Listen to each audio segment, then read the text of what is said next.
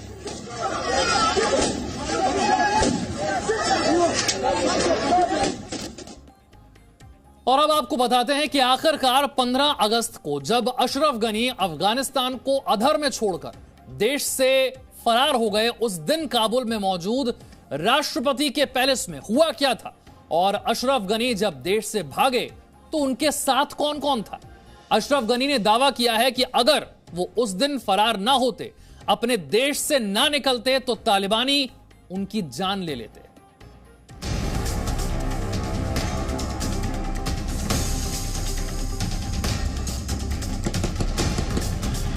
काबुल में पूर्व राष्ट्रपति अशरफ गनी की तमाम निशानियों को तालिबान खत्म कर रहा है।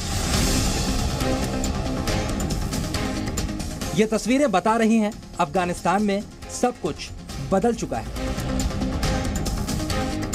लेकिन क्या इसे रोका जा सकता था? अशरफ गनी क्या काबुल में रुकते तो तालिबान के अफगानिस्तान में बढ़ते कदम भी रुक जाते? अशरफ गनी की माने तो ऐसा नहीं होता। अशरफ गनी के मुताबिक काबुल में दाखिल होते ही तालिबान की निगाहें उन्हें तलाश रही थी। गनी के मुताबिक अगर वो तालिबान के हाथ लग जाते तो सबके आंखों के सामने तालिबानी आतंकी उन्हें मार देते, और ऐसे में गनी खाली हाथ ही विदेश चले गए। अशरफ गनी ने यह दावा किया है कि वो अफगानिस्तान जरूर लौटेंगे और लोगों को इंसाफ दिलाएंगे।